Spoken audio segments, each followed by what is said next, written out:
तो ठीक है, अपन आते बेटा बात करें।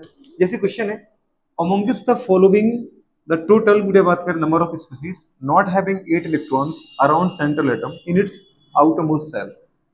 वैसे भी हमें पता होता है किसी भी मॉलिक्यूल में बात करें तो हम उसके बेटा सेंट्रल एटम को ही काउंट करते हैं, सेंट्रल एटम की प्रॉपर्टी बताते हैं, क्योंकि कंपाउंड सेंट्रल एटम का ही होता है, ये तो बैलेंस एटम होते हैं अगल बगल वाले। नाइट्रोजन सेंट्रल है, हाइड्रोजन गुड़े बात करें बैलेंस एटम है, एल्यूमिनियम सेंट्रल है, क्लोरीन बैलेंस एटम है, बेरिलियम बेटा बात करें सेंट्रल है, क्लोरीन बैलेंस है पूरे बात करें, ठीक है। कार्बन सेंट्रल है, क्लोरीन बैलेंसी और फास्फोरस सेंट्रल और क्लोरीन हमारे पास क्या बैलेंसी।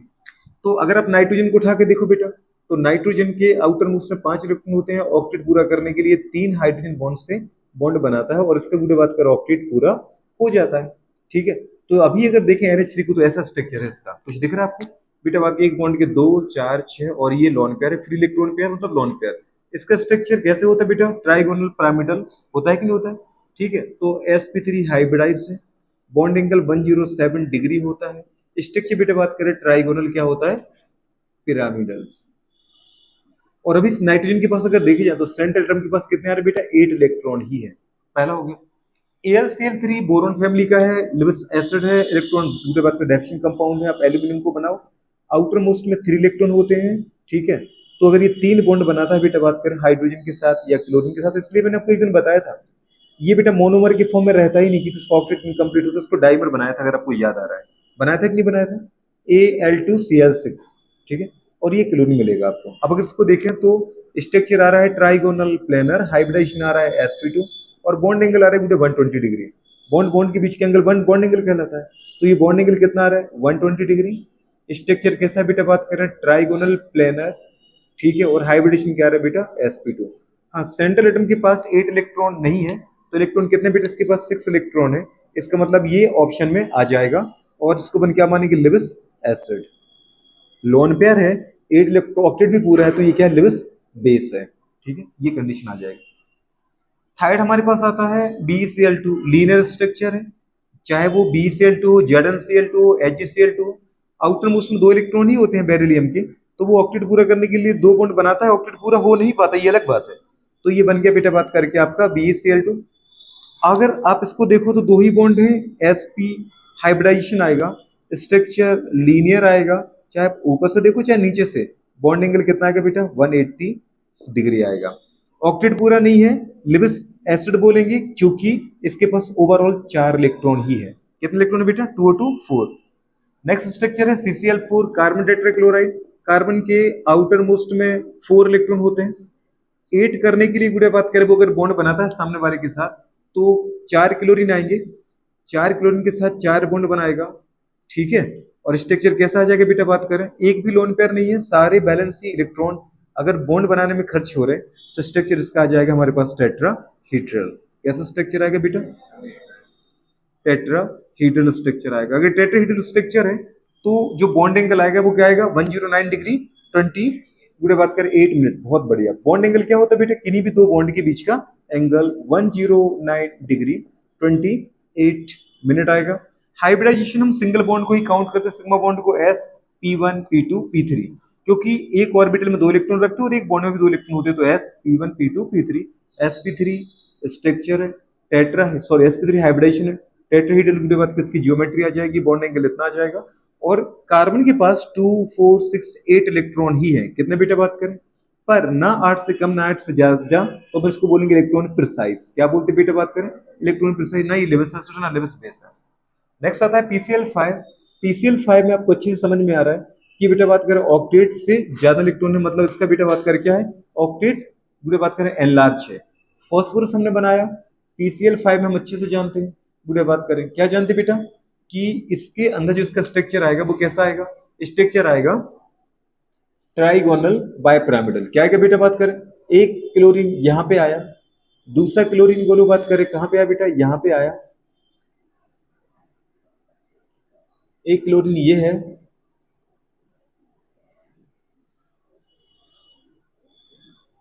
तो ये 3 क्लोरीन कहां होते हैं? एक ही प्लेन में होते हैं। कहां होते बेटा? एक ही प्लेन में होते हैं, जिस प्लेन में फॉस्फोरस रखा है। तो ये ट्राइगोनल स्ट्रक्चर बना। 2 आपने जो क्लोरीन हमारे पास फॉस्फोरस के इलेक्ट्रॉन है, ये बेटा बात के आउट ऑफ प्लेन होते हैं। जैसे अपन ने कहा ये तीन, ये फास्फोरस है, एक क्लोरीन, दूसरा क्लोरीन, तीसरा क्लोरीन। अब तीनों को जोड़ो तो ट्रायंगल स्ट्रक्चर आएगा।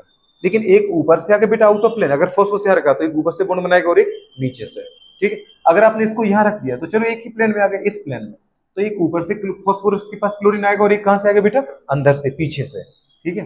तो यहाँ मैं ऐसा स्ट्रक्चर तो नहीं बना सकता, तो ऐसे बना देता हूँ। अच्छा, दूसरी बात है, इन बॉन्डों के अंदर बेटा इनको अपन बोलते हैं क्या, इक्वेटोरियल बॉन्ड की एक्सियल।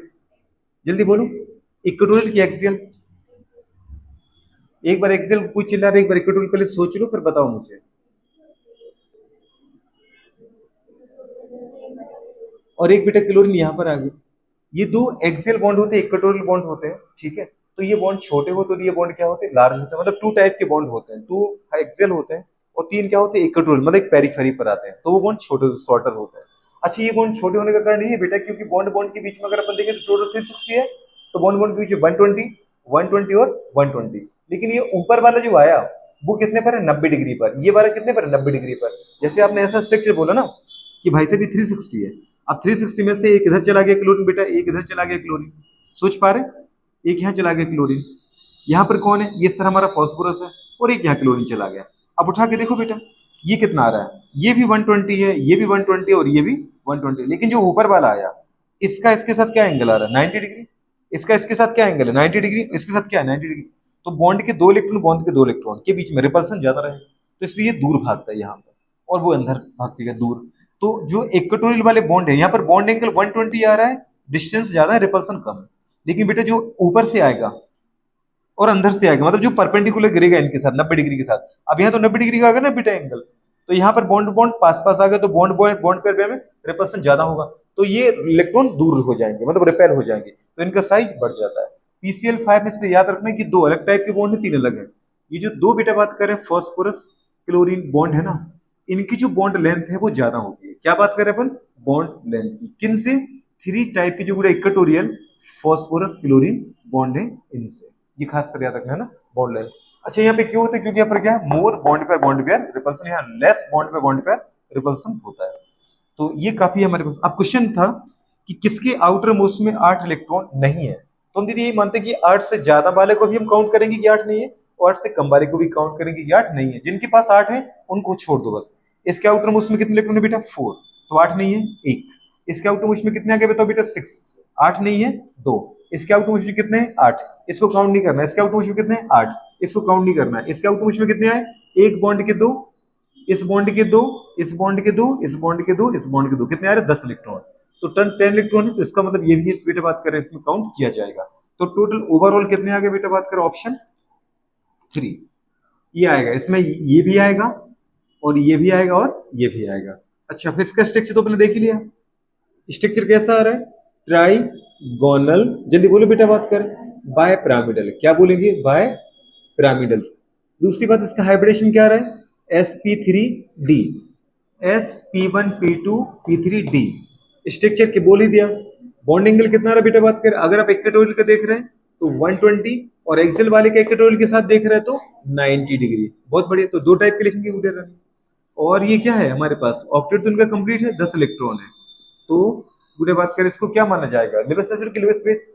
इलेक्ट्रॉन प्रिसाइस ही मानेंगे, क्योंकि ये लेना चाहता नहीं, मेरा ऑक्टेट पूरा 10 है मेरे पास। अब बोलोगे सर 10 से भी ज्यादा इलेक्ट्रॉन रिच है। इलेक्ट्रॉन रिच तब बोलेंगे जब आपके पास फ्री लोन करो, 8 इलेक्ट्रॉन हो, एटलीस्ट 1 आपके पास क्या हो, लोन पर, जो आप किसी को दे सके। आपके पास 10 है पर सारे के सारे बाउंडेड है, कोई भी आपके पास फ्री नहीं है, तो आप किसी को इलेक्ट्रॉन दे नहीं सकते, और आपकी लेने की भी चाहत नहीं है। क्यों, क्योंकि मेरा ऑक्टेट पूरा, तो अपन इलेक्ट्रॉन प्रिसाइज ही कंसीडर करेंगे, ठीक है। तो आगे अपन बढ़ जाते हैं, बढ़े क्या, तो ये क्वेश्चन अपना हो गया। नेक्स्ट आता है, विच ऑफ द फॉलोइंग।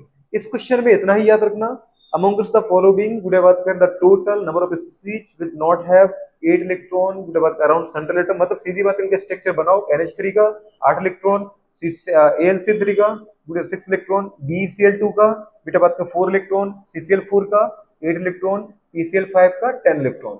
आप स्ट्रक्चर बनाओ और ये देखो कि जो सेंट्रल एटम है उसने ये पूछा कि इनमें से किन किन कंपाउंड में सेंट्रल एटम के पूरे बात करें पास 8 इलेक्ट्रॉन नहीं है, तो ना इसके पास है, इसके पास 10 आ रहे, मतलब ज्यादा वाला भी काउंट करना है। और बेटा बात करें कम वाला, इसके पास 4 है और इसके पास क्या है, 6, तो ऑप्शन कितने आ जाएंगे, 3 आ जाएंगे। लेकिन ये स्ट्रक्चर बहुत प्यारा क्वेश्चन है। आगे, which of the following pair of compound is isoelectronic and बेटा बात का आइसोस्ट्रक्चर। अब जब ये कंपाउंड आप देखने गए ना तो इसमें पूरे एटम को नहीं देखना पड़ता है, केवल सेंट्रल एटम को देखना पड़ता है। किसको देखना पड़ता है? सेंट्रल एटम को। जैसे गुड़िया आप इसको उठा करके देखो, पहला ऑप्शन मुझे आइसो इलेक्ट्रॉनिक भी चाहिए, मतलब इलेक्ट्रॉन भी उनके पास सिमिलर हो, और आइसो स्ट्रक्चर मतलब उनका हाइब्रिडाइजेशन भी सिमिलर आए। हाइब्रिडेशन सिमिलर होगा तो स्ट्रक्चर तो सिमिलर आ ही जाएगा। ये कौन है? टेल्यूरियम। टेल्यूरियम कहाँ पे आता है? ऑक्सीजन के नीचे। तो ऑक्सीजन के बीच टेल्यूरियम आ रहा है बेटा, और इसका जरा उठा के देखो कितने इलेक्ट्रॉन है। टेल्यूरियम का इलेक्ट्रॉनिक कन्फिगरेशन क्या आता है?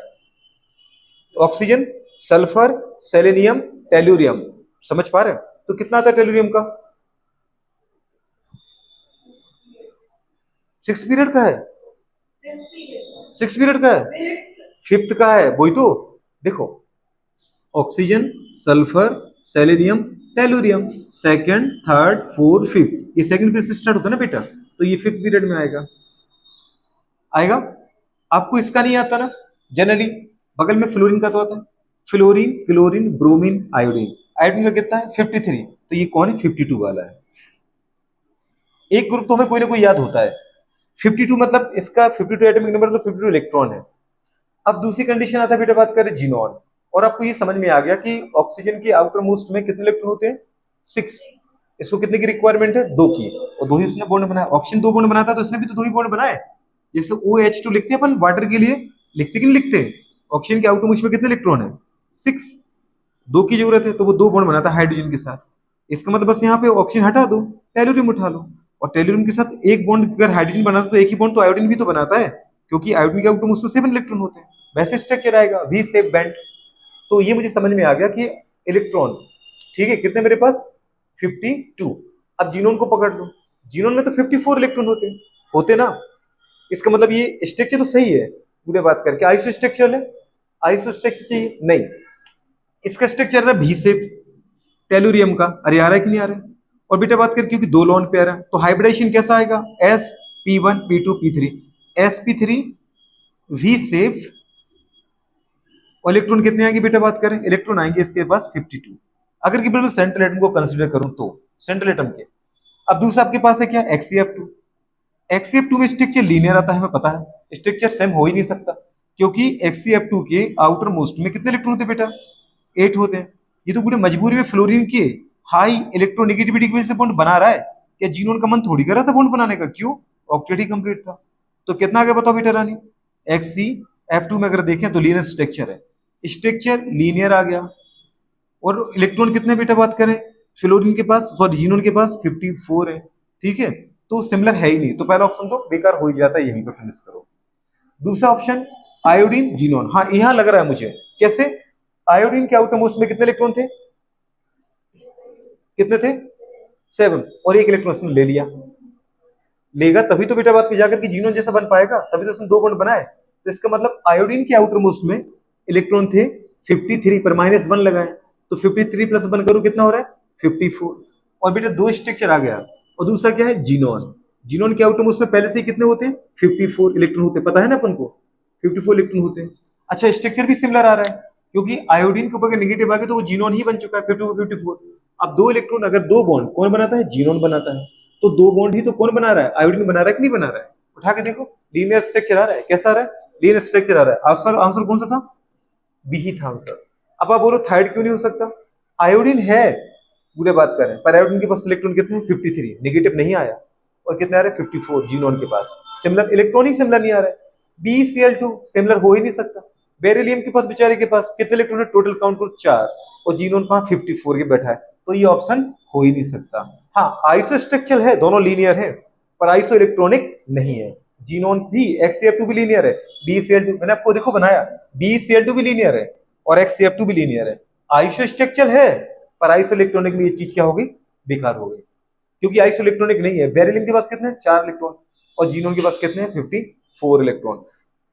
कई बार गुड़िया हो सकता है वो शायद आप सारे इलेक्ट्रॉन काउंट करवा ले, पर मोस्ट ऑफ केस में आपने ये देखा कि हमेशा वो क्वेश्चन की बात कहां कर रहा है? सेंट्रल एटम पर। किससे बात कर रहा है? तो इस क्वेश्चन को देख पाओगे कौन सा बेटा बात कर रहा है? आइसो इलेक्ट्रॉनिक आइसो स्ट्रक्चर है, तो उसमें कौन आ रहा है? IbR2 नेगेटिव और XeF2। मुझे केवल सेंट्रल एटम को देखना है। आयोडीन के आउटर मोस्ट में 3 इलेक्ट्रॉन, सॉरी 7 इलेक्ट्रॉन होते हैं, एक ले लिया तो कितने हो गए? 8।